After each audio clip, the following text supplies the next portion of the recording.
buenos días, buenas noches, estén donde estén escuchándonos. Bienvenidos a Justicia Impositiva, un programa de Tax Justice Network, la red de justicia fiscal. Transmitido directamente desde Londres, sede de Paraísos Fiscales. Les hablan Marcelo Justo y Marta Núñez. En este programa, los papeles de Pandora y la hora de la justicia para los presidentes de Chile y Ecuador. El día después del impuesto mínimo a las multinacionales de la OCDE y el G20. ¿A quién favorece? ¿Cómo es el camino de acá en más? ¿Por qué en el acuerdo del G20 y la OCDE faltan las multinacionales del sector financiero, un actor protagónico del abuso tributario y las maniobras con paraísos fiscales? Y en medio de la pandemia, ¿cómo es la situación fiscal del mundo con estos agujeros del sistema financiero internacional? Esto es Justicia Impositiva, un programa de Tax Justice Network, la red de justicia fiscal.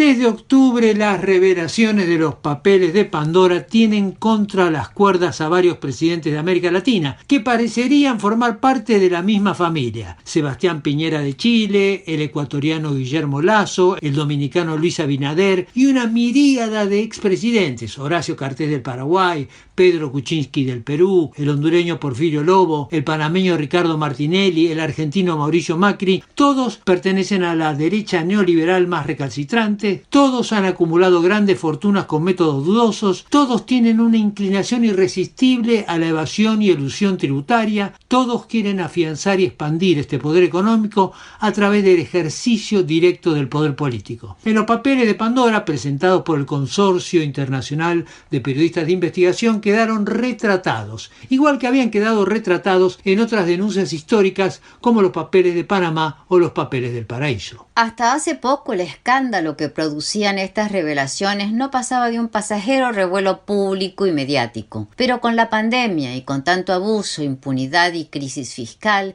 el financiamiento de los estados y el tema de la evasión de multinacionales y multimillonarios está en primera plana, forzando a los gobiernos y a la justicia, aunque sea a regañadientes, a intervenir o a hacer como que toman cartas en el asunto. Uno de los casos más emblemáticos es el de Sebastián Piñera, el multimillonario presidente de Chile.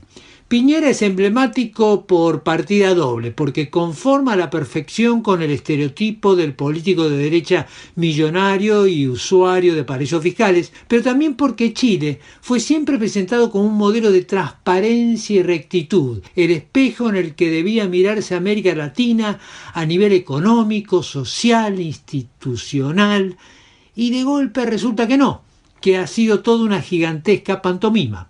Este 19 de diciembre es la segunda vuelta de las elecciones presidenciales, el balotaje entre los dos candidatos más votados, y ni el presidente Piñera ni sus delfines pasaron la prueba de la primera vuelta. Sí hay un candidato de ultraderecha, el ultrapinochetista Juan Antonio Kast, que salió primero en la primera ronda con un 27% de los votos, que se enfrentará a uno de los candidatos de izquierda, Gabriel Boric, que obtuvo casi el 26%.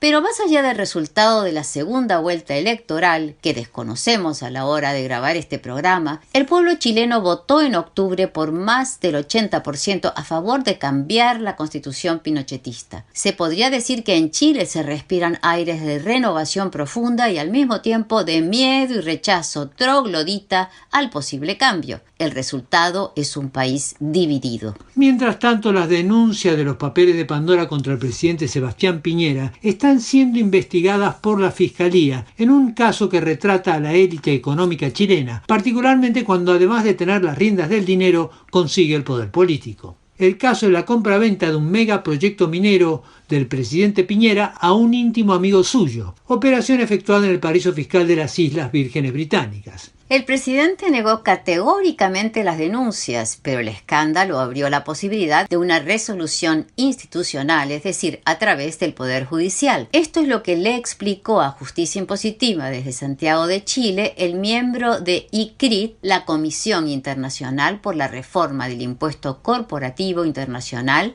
Ricardo Martner. Con los Pandora Papers se informó de un negocio que hizo nuestro presidente Piñera, que ya había tenido una investigación judicial que se cerró el 2017 por falta de pruebas. Pero lo que aportó este nuevo informe, hay una acusación en el momento de cohecho, puesto que este proyecto, La Dominga, esta compra-venta estaría hecha de manera ilegal en las Islas Vírgenes y con una cláusula que simplemente define un abuso de poder, puesto que el presidente Piñera tiene la facultad de aprobar proyectos ambientales. De manera que hay una investigación en curso, no ya tributaria, sino que cohecho de falseo de información. Lo que sí es claro es que va a ser difícil llegar hasta el propio Sebastián Piñera, puesto que hay un cúmulo de sociedades y de abogados y de, en fin, testaferros que hacen que va a ser muy difícil llegar hasta el beneficiario final, que sería él y su familia. Esperemos que se haga justicia. Ricardo Martner, miembro de ICRIT, la Comisión Internacional por la Reforma del Impuesto Corporativo Internacional. Sigamos con el caso de Guillermo Lasso, presidente de Ecuador. En el 2016, luego de un referendo, Ecuador aprobó una ley por la que se prohíbe que un funcionario público tenga cuentas en paraísos fiscales. En los Pandora Papers, los documentos muestran que después de la aprobación de esta ley, Lasso, hoy presidente, siguió operando con paraísos fiscales, tal como, dicho sea de paso, había sido denunciado con anterioridad por Justicia Impositiva y por otros medios. En el momento de estas denuncias de Justicia Impositiva y de otros medios sobre los intereses offshore de Guillermo Lasso, la justicia ecuatoriana hizo la vista gorda. Ahora parece estar tomando cartas en el asunto. ¿Es una señal de cambio real, quizás motivado por la dimensión internacional del escándalo, o será una mera finta para que siga todo igual una vez aquietado el sonido y la furia del escándalo? Así le respondió a Justicia Impositiva Andrés Arauz, ex miembro del Banco Central del Ecuador, ex candidato presidencial también. Los actuales Pandora Papers revelan que a la información de la publicación, a la fecha de la información de la publicación, Guillermo Lasso mantenía activos en paraísos fiscales en Dakota del Sur y había cedido parte de sus propiedades en Panamá a familiares cercanos. Esos cesión a familiares cercanos también están prohibidos por la ley para la aplicación de la consulta popular del año 2017, con lo cual se estaría incurriendo en una violación a la ley. Ante la investigación de Pandora Papers del consorcio de periodistas, el presidente Lasso reconoce que todavía tiene activos en el exterior, a pesar de que no constaban los activos como los fideicomisos en las declaraciones juramentadas de él. Ahora el Parlamento ecuatoriano ha iniciado una investigación en contra de Guillermo Lasso para determinar si se violó o no la ley. Tiene un periodo de 30 días que está transcurriendo ya, y si es que no dijo la verdad, pues probablemente se decida su destitución, es decir, que tenga que dejar el cargo de presidente y tenga que haber alguna otra solución constitucional que establece el procedimiento común. Adicionalmente, hay ya acciones penales en contra de Guillermo Lasso presentadas por defraudación tributaria y se prevé que se presenten otras, por ejemplo, por perjurio, que es cuando alguien miente en una declaración oficial. Estos son los casos más salientes, como decíamos, pero la práctica se extiende a toda América Latina y desde ya que no se limita a los políticos. Como dice el proverbio inglés, "It takes two to tango", se necesitan dos, tanto para bailar el tango como para el delito de la corrupción. Los empresarios, los banqueros, los contadores y abogados son la pareja de este baile siniestro del abuso fiscal que destruye la salud y la educación pública, la seguridad y la justicia por la vía del desfinanciamiento. Andrés Arauz comenta la situación de este tango de la corrupción latinoamericana. ¿Por qué los servidores públicos no deben tener recursos offshore en paraísos fiscales? Porque sabemos que son pilares de la opacidad.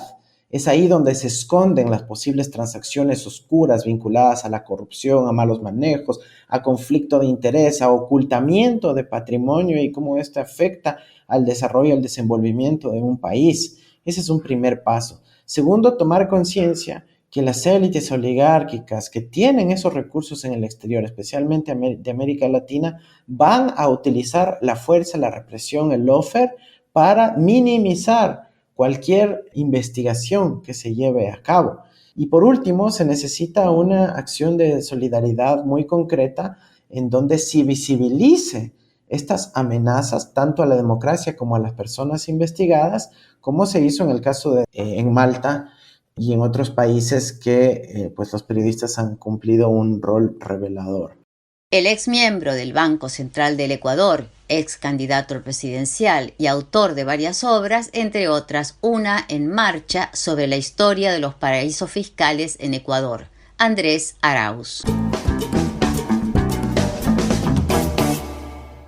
Después de meses y años de propuestas, reuniones técnicas, avances y retrocesos, el G20, que agrupa a 19 naciones más la Unión Europea, es decir, que concentra el 90% de la riqueza mundial, llegó a un acuerdo para imponer una tasa mínima impositiva del 15% a algunas de las corporaciones más ricas. El hecho fue calificado de histórico por los países desarrollados y criticado por las naciones en desarrollo y las organizaciones no gubernamentales, algo que deja pensar que las desigualdades planetarias ya existentes se van a profundizar con este acuerdo. A pesar de estas enormes diferencias, el acuerdo obtuvo el respaldo de 136 de los 140 países que finalmente participaron del tramo final de la negociación. Es decir, muchos países en desarrollo, incluidos los de América Latina, aceptaron este acuerdo de un impuesto mínimo a las multinacionales que facturan más 750 millones de euros por año y de un nuevo régimen para un grupo de compañías de servicios que incluyen a Google, Amazon y una reducida banda de superpoderosas digitales. Los países en desarrollo están nucleados en torno al grupo llamado G24. El ministro de Economía de Argentina, Martín Guzmán, miembro del G24, sintetizó este acuerdo con un comentario entre lacónico y lapidario. Tuvimos que elegir entre lo malo y lo peor. En la actualidad las multinacionales pagan muchísimo menos que ese 15%. En algunos casos pagan entre el 0 y el 5%. Los casos más escandalosos son los de las digitales, pero la estafa fiscal se extiende a todo el mundo de las grandes corporaciones. Algunas de estas corporaciones concentran más riqueza que la que producen naciones enteras, pero en materia tributaria pagan muchísimo menos que lo que paga en impuestos cualquier empleado privado estatal, clase mediero o pobre, dueño de un pequeño comercio o de un emprendimiento, y esto tanto en países desarrollados o en desarrollo o en países directamente pobres. No sorprende entonces los reparos entre los países en desarrollo.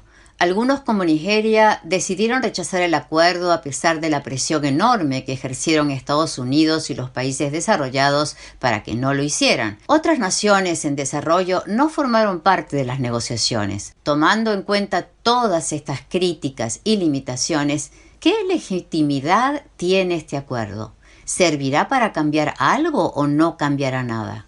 Justicia Impositiva dialogó con Edmund Fitzgerald, experto en finanzas de la Universidad de Oxford y miembro de ICRIT, la Comisión Independiente para la Reforma de la Fiscalidad Corporativa Internacional, que cuenta entre sus filas a Joseph Stiglitz, Thomas Piketty y Gabriel Zucman. Va a haber una organización mundial de los impuestos y por lo tanto no va por el momento a haber una propuesta de un sistema de ese orden. Nosotros hemos propuesto de que se debe llevar todo el asunto a las Naciones Unidas, ¿no? Entonces, ahí sí habría posibilidad, ¿no?, de desarrollar un tratado, digamos, más equitativo. Pero no hay ningún apoyo en los Estados Unidos o en la Unión Europea de llevarlo a las Naciones Unidas. Considerándolo dentro del marco más global del gigantesco problema que tiene el mundo, la economía y las sociedades con los paraísos fiscales, con la evasión fiscal, se ha avanzado un pasito,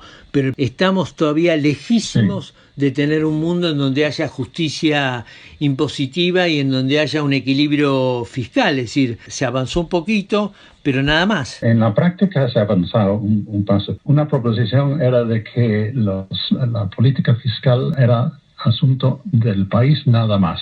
Y entonces no había acuerdos internacionales en cuestiones de impuestos, ¿no? Eso sí ha cambiado. De acá hay un acuerdo de que debe ser una cuestión de coordinación internacional, ¿no? El segundo supuesto es que reducir los impuestos sobre la empresa era buena idea para promover el empleo, atraer inversiones, ¿no? Es decir, la competición fiscal entre países era apoyado en muchos medios como un medio de desarrollo, digamos, ¿no? Y eso sí ha cambiado. Ahora hay un pensamiento muy difundido por todo el mundo de que se debe gravar más a las multinacionales. La Organización de Cooperación y Desarrollo es un grupo de países ricos, básicamente, y que atiende sobre todo a sus intereses. Luego intentaron en un momento traer a la discusión a una serie de países en desarrollo. Ahora, la queja de estos países en desarrollo es que sí, los trajeron como de adorno, pero que en la práctica todas las cosas que ellos proponían no pasaban, es decir, de ninguna manera llegaban al texto final o a ningún tipo de acuerdo, porque las cosas se decidían donde se decidían. Ahora, ¿usted ha visto algo en el acuerdo al que se llegó en el que los intereses de los países en desarrollo y las propuestas que ellos traían hayan sido integradas de alguna manera a la propuesta final que se aprobó? Bueno, yo he trabajado profesionalmente con el grupo de G24 precisamente en ese proceso de negociación. Y claro, ha sido una gran desilusión nuestra de que toda la propuesta que hicimos pues no terminaban incluyéndose. Pero como vuelvo a decir, eso es consecuencia de la presión de la Unión Europea y los Estados Unidos. El OECD como tal no es el que negocia, es decir, es un secretariado, pero no tiene poder ejecutivo, digamos, de decidir esta cosa. Ahora, ¿por qué participaron? Pues la cuestión es estar dentro y por lo menos ver y conocer y de influir algo en el proceso de negociación, o estar fuera. En mi opinión, el hecho de que se ha logrado alguna repartición, por lo pequeño que sea, es resultado de la presión de los países en vías de desarrollo y en gran medida también las ONGs dentro de los Estados Unidos y la Unión Europea. Eso representa un paso adelante. Ahora, que no es tan satisfactorio como quiere el G24, de acuerdo. No, lo que pasa es que hay un universo tan grande. Es decir, por ejemplo, los bancos multinacionales son también multinacionales. Todas las entidades financieras quedaron totalmente afuera y son un universo gigantesco. Es decir, que todo lo que quedó afuera es mucho más de lo que entró. De manera de que, bueno, hablar de un acuerdo universal es un poco exagerado, ¿no? Estamos en un acuerdo muy parcial, un punto inicial muy insuficiente, mucho más favorable para los países desarrollados que los países en desarrollo, y que, bueno, los países en desarrollo sacan una tajadita y por lo menos se avanza un poco en la idea de algunos principios universales, ¿no? Pero, ¿cuánto nos va a faltar para dar un avance un poco más grande? Bueno, depende de varios factores. Yo he mencionado, por ejemplo, la posición de la política interna, digamos, en los Estados Unidos y la Unión Europea. El otro lado, el gran incógnito, es qué va a ser la posición de tercera economía mundial, China, y China ha estado más o menos callado sobre el tema y no está claro en qué grado en realidad va a usar su posición como exportador de capital. Si fuera el caso de que China tuviera una posición más, digamos, beligerante en este tema, como parte del país es el vía de desarrollo, cambiaría bastante la situación también. Pero además de China, los mismos países desarrollados tienen serios problemas para financiar su estado de bienestar, tienen un serio problema, gravísimo problema de, digamos, de evasión fiscal a través de los paraísos fiscales. Si uno mira dentro de la Unión Europea, ahí tenemos países que son paraísos fiscales, ya como Holanda, incluso Austria, desde ya Luxemburgo, etcétera,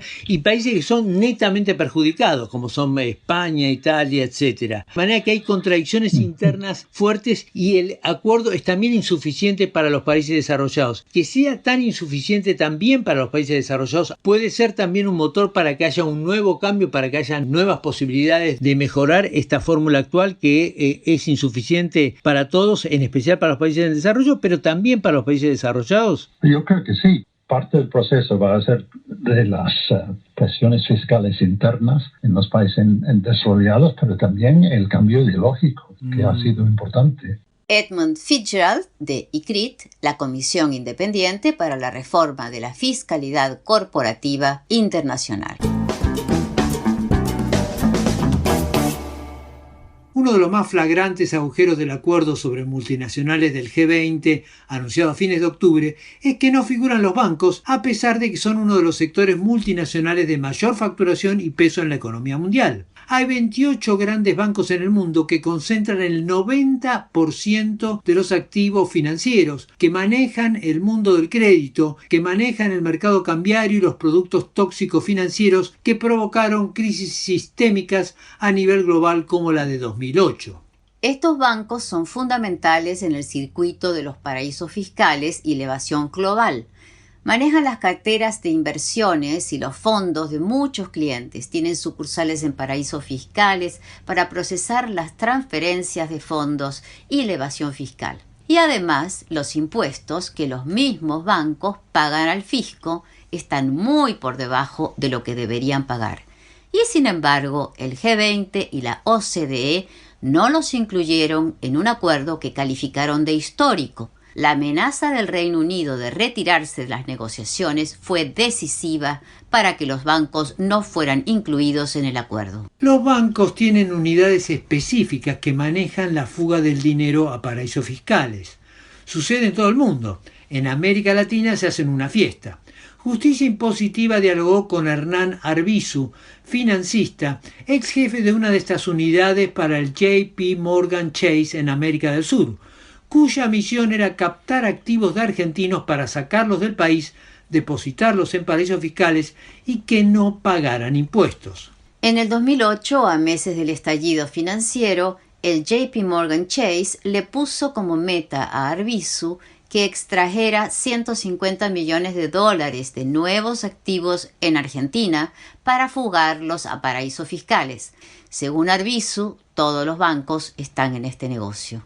Los bancos son el actor principal de este problema porque se confunde el lugar donde están radicadas las sociedades offshore con que el dinero está bancarizado en esos países. Por ejemplo, cuando se habla de una sociedad en Belice, es decir, se cree que el dinero está efectivamente en Belice.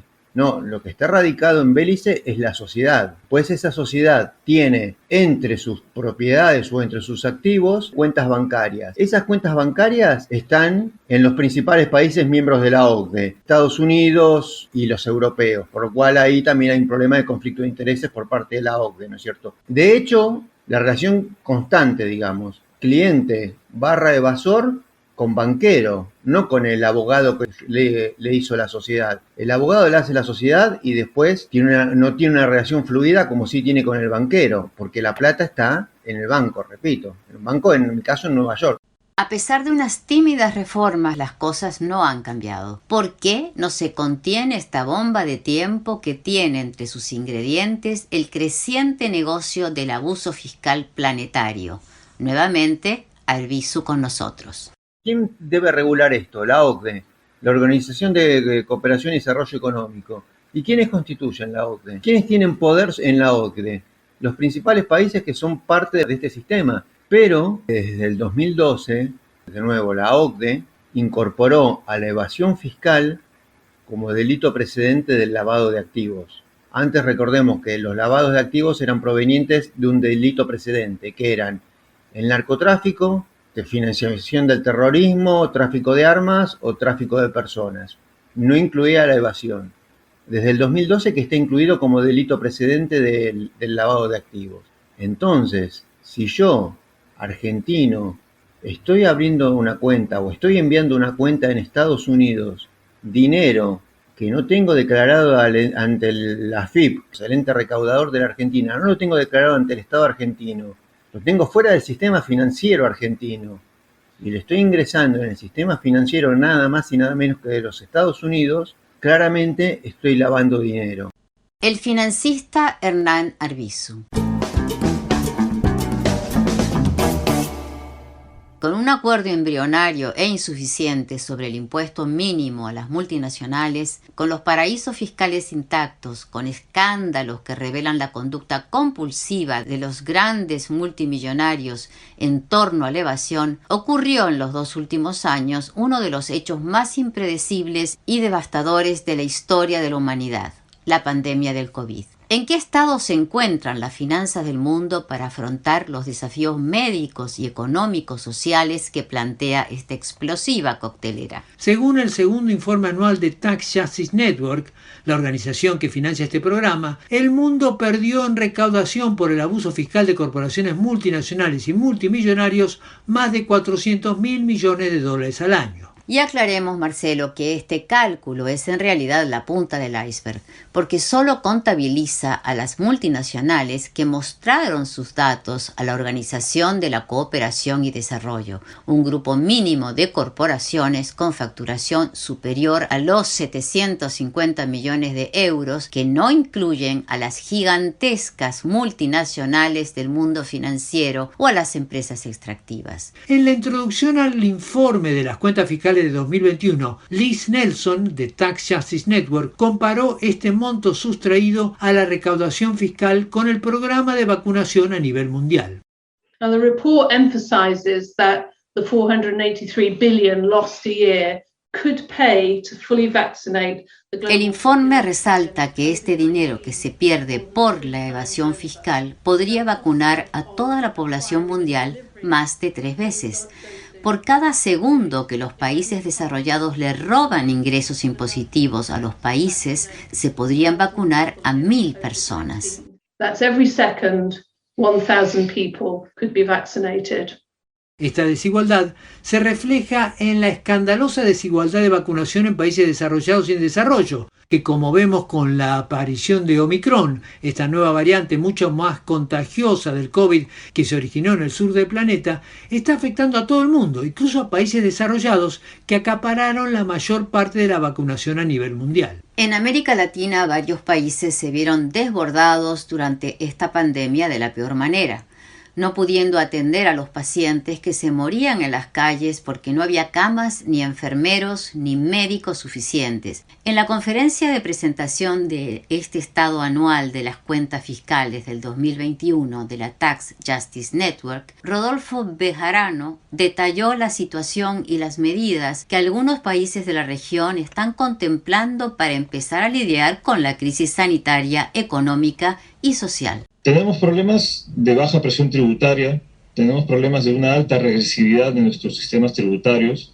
hay mucha heterogeneidad entre nuestros países y los sistemas tributarios, además, lo que están haciendo es perpetuar estas desigualdades. Por lo tanto, creemos de que se justifica que hayan cambios en el sistema tributario y sobre todo en apuntar hacia un impuesto a las grandes fortunas. Sabemos que estas grandes fortunas, y el informe lo pone muy bien, son justamente los que utilizan los paraísos fiscales, las guaridas fiscales, para esconder la riqueza y dejar de pagar los impuestos que se tienen que pagar. Un multimillonario puede reducir su pago a 0% o a 5%, mientras que un trabajador promedio paga de 10 a 15%. En algunos países de la región ya se han dado discusiones, se ha puesto en debate la aplicación de estos impuestos. Un impuesto al patrimonio, impuesto a las grandes fortunas, para de alguna forma recaudar algunos recursos y que puedan estos recursos además usarse para el combate de la COVID. Sabemos que en nuestros países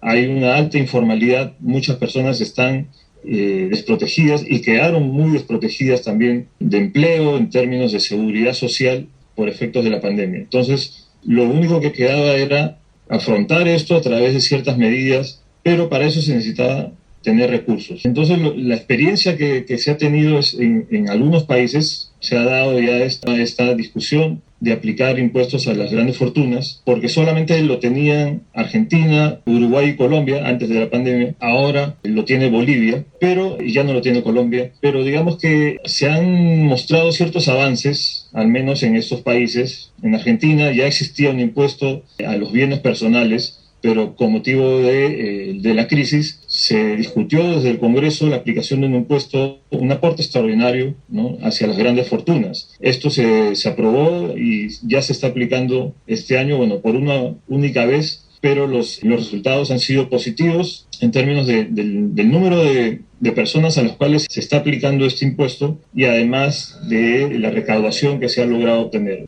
Y por otro lado está Bolivia, que también a comienzos de este año ha empezado ya a aplicar un impuesto a las grandes fortunas en forma anual. Entonces podemos decir de que este es un caso que creo que debería de replicarse en otros países. Se está recaudando más de lo que se esperaba, inclusive porque se está aplicando impuestos no solo al patrimonio nacional, el que está dentro del territorio, sino también el que está afuera. Eso es un avance, pero todavía hay mucho por hacer. Hay países donde se está discutiendo también en los parlamentos la aplicación de un impuesto similar. En Chile, en Costa Rica, en Perú, en Uruguay se está también planteando que el impuesto al patrimonio se extienda también hacia los activos en el exterior, pero sabemos que también en los poderes que están en contra de estas reformas ejercen presión también sobre los parlamentarios, sobre los que toman las decisiones, y esto todavía tiene, digamos, un gran trecho por recorrer.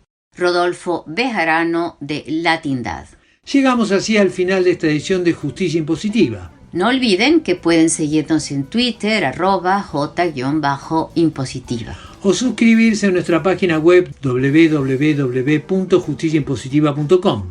Desde los estudios de Tax Justice Network, Marcelo Justo y Marta Núñez, les deseamos felices fiestas y un mucho mejor año nuevo.